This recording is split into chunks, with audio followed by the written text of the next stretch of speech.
Welcome back to another episode of Christian Natural Health. Today, I am excited to have Ryan Beck with us. Ryan is the co-founder and chief technology officer of Pray.com, the world's #1 app for daily prayer and faith-based audio content. Pray.com is driven by a mission to grow faith, cultivate community, and leave a legacy of helping others. Beck brings experience in computer science, software engineering, and theological studies to his role as chief technology officer. He helped start Pray.com in 2016.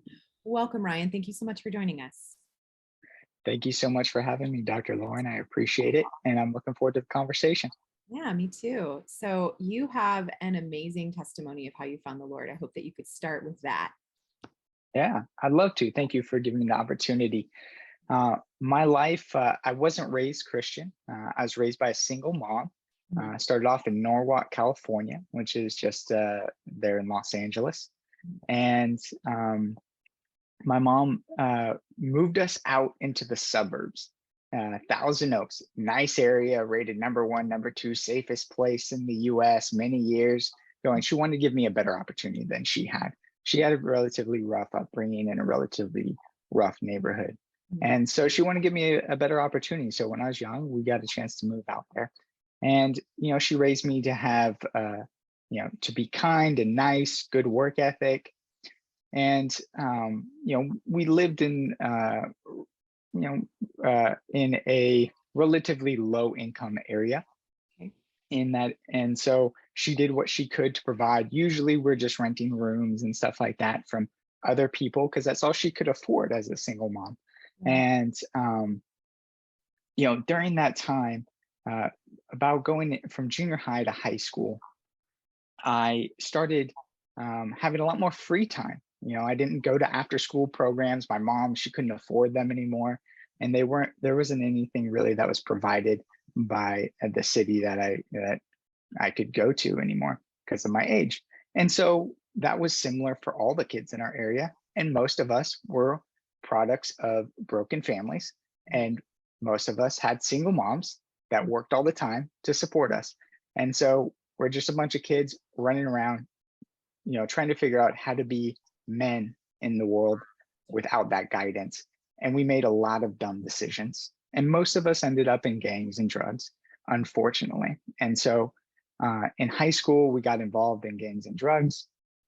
And at 18, I was actually arrested for sales and transportation of narcotics. That was a very traumatizing time for my mom, obviously. And for me, it was kind of what I expected. I was forming my own path. I was trying to figure out how to be a man in this world. And this just seemed like a practical outcome, not something that I was trying to avoid of what I was doing. And it was giving me street cred, is making me tough. But it turned out to be one of the best things that could ever happen to me. During that time, I got to reflect. I got to contemplate on my life choices. And I was very fortunate to go into jail and be surrounded by older men who looked at me and said, "What are you doing? Yeah. Why do you want to end up like us? You have your future ahead of you." And someone asked me this. They said, "Do you want to be a big shot on a golf course or a big shot in the pen?" And when he said that, I said, "I get what you're saying. I don't like golf, but I get the point." Right. And so I really took that to heart. And I was very fortunate because a lot of these guys some of them were Christian, some of them weren't, and some of them were giving me scriptures to read. And God was stirring in my heart. I was curious to learn about Christianity, about Jesus, who he was. I didn't necessarily believe in Jesus. And it was one night, I remember I was reading some scripture and I was praying. I said, "God, my heart's hard. I just don't believe in Jesus." And that's very Christianese language. If you're familiar with the Christian culture, I wasn't engulfed in it at the time. I didn't ever use that language, but that was the language I used at that time. Yeah. And I woke up the next morning. I had this profound confidence, hard to explain, but I knew Jesus was the one I was supposed to follow. And from that moment on, God continued to, through his providence, direct me through interactions with new friends or old friends that he had actually transformed and helped it develop me into the person I am today. I was released about 2 weeks after that, 3 weeks after that. And my neighbor, she was my mom's age.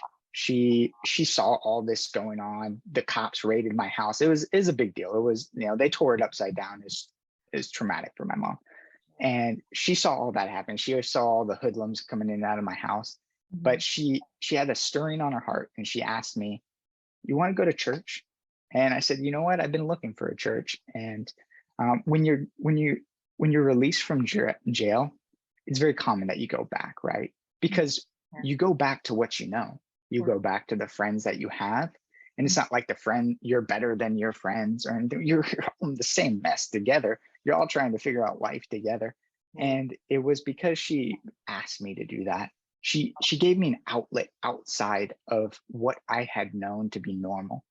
And I started to develop new friends, started developing community at church. I started running into old friends.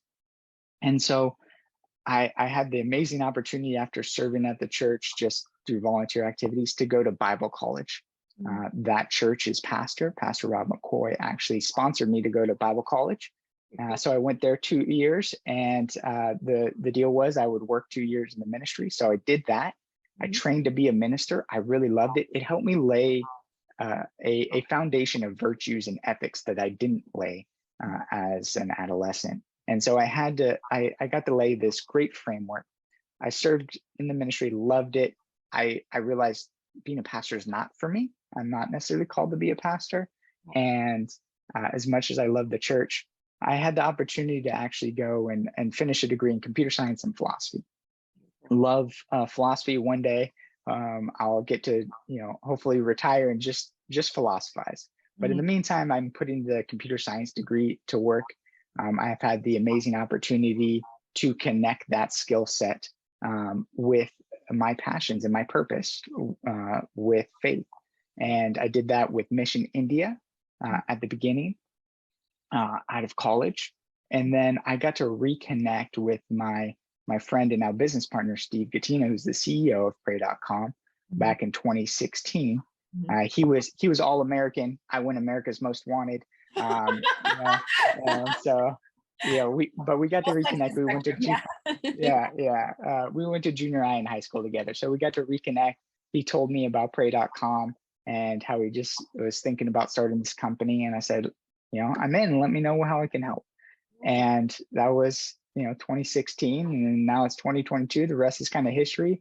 We're able to grow Pray.com from an idea to the #1 app in daily prayer and faith-based audio content now. So super excited what we're able to do.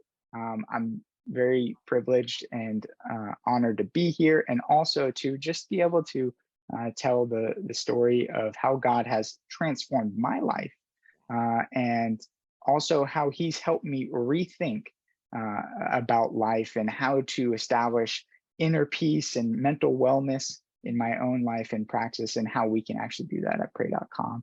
I love it. That's so amazing. I love how, God has all of these good works prepared in advance for us. And yet he had such a long journey for all of us to get us from point A to point B to actually be walking with him at the point where he can use us. But he had all of these things laying in place for you in order to get you to where you are today. That's so encouraging. I love it.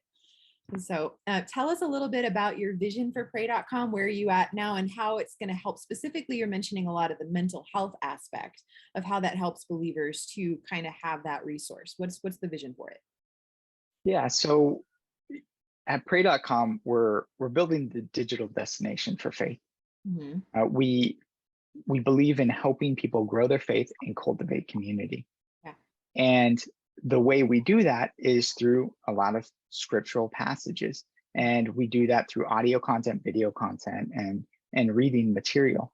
And we just released something called God's Wisdom, 31 Days of Proverbs. And what that is a new format on timeless wisdom, basically. It's written in spoken word poetry. So it's developed in a modern format by a pastor named Zach Schallenberger out of Southern California here in Santa Barbara. Amazing guy.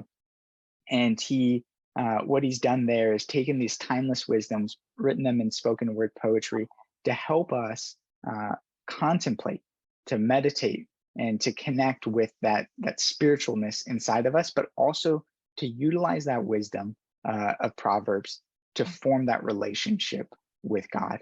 And so one thing that I find very promising about a lot of our content is we are enabling people to form a relationship with God with their phone.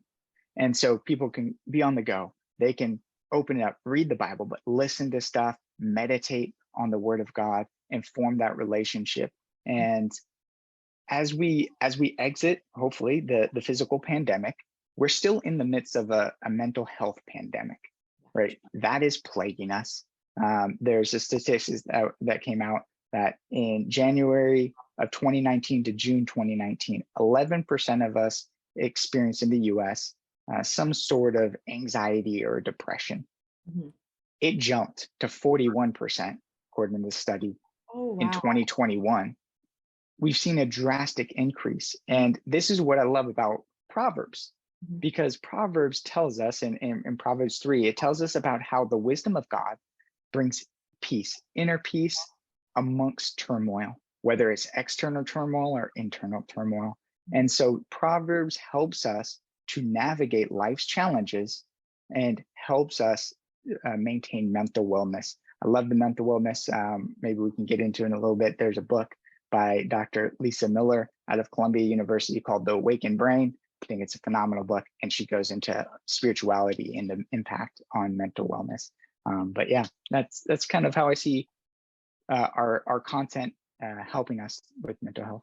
That's awesome. And so you chose Proverbs specifically because it's really practical, right? Like so that there's, teaching people wisdom. And I think it's really interesting that you were talking about in your story how you didn't have a dad and you were looking for these older men to kind of pour into you. And then once you got to church, you started laying the foundation you didn't have when you were younger. And Proverbs is like, the guidance of Solomon, the wisest man who ever lived, to tell us how we should live our lives. And that maybe had something to do with what attracted you to that. Yeah. Very cool. Yeah. So you have that kind of content. What else is on pray.com? So we have a range of biblical content from the Bible. So Bible in a year. So if you just want to go through the Bible in a year, we have that with James Earl Jones, that's my favorite content. So you get Darth Vader, reading you the Bible. I don't know if there's any trademarks there. So James Earl Jones reads the Bible, who also reads Darth Vader. And so I love that. We have sleep psalms, which is another way for you to meditate on the Word of God to help you deal with anxiety and insomnia, to help you fall asleep to the Word of God. And we have kid stories for parents to listen with their kids. And we have, music. And then also one area in which we're getting more and more content is we have all these amazing teachers out there. And what we're helping them do is we're helping them reach an audience on pray.com. So we have amazing teachers coming onto the platform to give their messages. We have something called the Sunday service. It is what it sounds like. It's a Sunday service, and we have teachers come on every Sunday and they teach a message. And you can go and you can listen to tons of faith podcasts on there as well. Fantastic. That's amazing. And what kind of feedback are you getting from the listeners? So I think the number one feedback that we get is how it helps people form a daily habit. Awesome. This is very important for the Christian, is developing this daily rhythm, this daily devotional, this daily habit to communicate with God. Communication is something so important with the Christian, and it's something that sets us apart from other religions, right? We have this personal God who we get to communicate with. That's what prayer is. It's not just simply meditating or contemplating and connecting with the spiritual. It's communicating with God himself the triune God who's in constant communication. We get to communicate with him, tell him our troubles, seek his wisdom. And so that's what's, I think the number one feedback we get is how that daily devotional helps them in their relationship with God. But then we get tons of feedback on how this content is really impacting their lives. I'll give you this one story. And it ties back to that last segment of content I talked about, the leader segment, the leader content. Yeah. On Sunday service. This story is an amazing story. It's very touching. We got a call from our pastor, Pastor Adam Mesa, who did a Sunday service. He said, I want to let you know something. I got an email from a law enforcement officer this weekend. Mm-hmm. This law enforcement officer listened to my message on Sunday service, and he was so inspired by it. It moved him so much. He wrote me an email, and this is what he said. Pastor Adam Mesa, your message changed my life. I've been going through a lot of struggles. This weekend, I was about to commit suicide, but then I got a push notification on my phone from Pray.com, and it was your message. And I clicked that message, and I listened to that message, and it saved my life. And he wrote Adam Mesa that email, and Adam shared it with us. That's amazing. Faith works, love works, it changes lives, it saves lives. And we're able to connect these amazing leaders with people of faith, people who are curious, not even necessarily people of faith. I wasn't a person of faith, but I was open, I was curious. And it was through faith that I found transformation, that I found inner healing to help me through some of the struggles and trauma that I have faced growing up. Yeah, absolutely. So you've alluded a lot to how prayer can help with anxiety, depression, mental health issues, but connect the dots for us. What is it about prayer that tends to affect that for so many people? Yeah, so going back to that book that I talked to you about, The Awakened Brain, whether you agree with the spirituality of Dr. Lisa Miller or not, I think there's a lot that we can take from it as Christians. And what she talks about is she talks about spirituality as the relationship with the spiritual, as opposed to religion, which is it's more about your participation in a community of faith. And I think as Christians, we talk a lot about this. Christianity is not a religion, it's a relationship, right? We say that a lot. And so she talks about spirituality as this relationship, this personal relationship. And what they've found is that those people who have formed their own spirituality, this relationship with the spiritual, have up to a 90%, they have formulated a mechanism by which they can protect themselves against anxiety, stress, and depression by up to 90%, as opposed to those people who do not participate in spiritual practices. That is amazing. Yeah. So that's why I think what we do as Christians, prayer is a weapon that we can utilize, a tool that we can utilize to fight back the anxiety and the depression. But it's something that we have to formulate through a relationship with God. Yep, absolutely. And so as a naturopathic doctor, when I see mental emotional health issues, I always kind of go through in my mind, there's a spectrum of possibilities. There could be a neurotransmitter imbalance, there could be a hormone imbalance, there could be a problem in your circumstances, or there could be a problem in your thinking. And sometimes it's not always just one, it could be a combo. Yeah. But so many people will come in and think it's just neurotransmitter imbalance. And there is a chicken or egg aspect to that. Like as you start 100%. Bad ideas, you're eventually going to have your neurotransmitters follow that, and it becomes a habit. But you can also reverse it in the other way. And not only is so much of it possibly the way you're thinking, or maybe the circumstances, and God can lead you to get out of that. Maybe he can also lead you, if there's a problem in the physical end, he promises to give us wisdom too, to figure out where exactly those are. Either give us the information we need or lead us to the people that we need in order to help us come through that. So absolutely, I love that. I love that.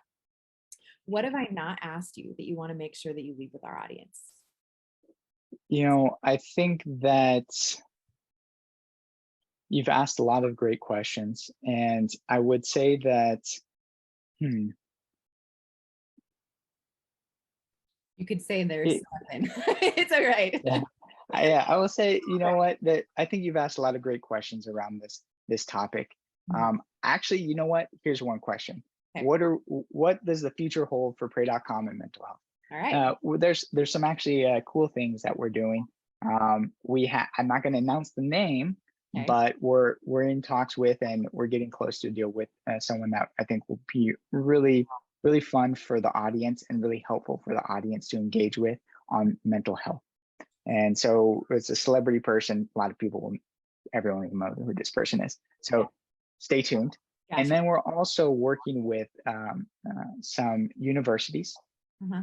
We're working with Biola, Harvard, and Hope College to do clinical trials and research on the effects of the Pray app on mental health.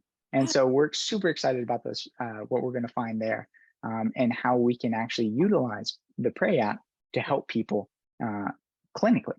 And that's not to dismiss, all the amazing benefits that psychology and psychiatry has given us. And so, hopefully Pray.com will be utilized as another tool in the toolkit to help people overcome some of these mental health challenges that we face. Yeah. Yeah. Fantastic. I love it. That's super exciting. So where can people go to learn more about you and about the Pray.com app? I assume Pray.com, but if there's anything more specific. Yeah, you can go to Pray.com, meet the founders. That is a page where you can read about all the founder stories and how we started and how Pray.com started. Fantastic. Well, I will link to that in the show notes. And thank you so much, Ryan. This has been fantastic. And I'm so inspired by what you're doing. Well, thank you, Dr. Lauren. I appreciate everything that you do. Are you looking for a holistically minded healthcare practitioner who truly treats root cause rather than symptom suppression?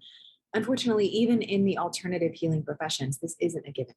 That's why I've created wholehealthdoctor.com, a resource to help connect patients to healthcare practitioners in their area who share a root cause philosophy. Alternatively, most of the practitioners listed also practice telehealth. So if there isn't anyone local to you, you can still find a great practitioner to help you regain optimal health. Go to wholehealthdoctor.com. That's wholehealthdr.com. Type in your location or just the specialty that you're looking for and find the practitioner who's right for you.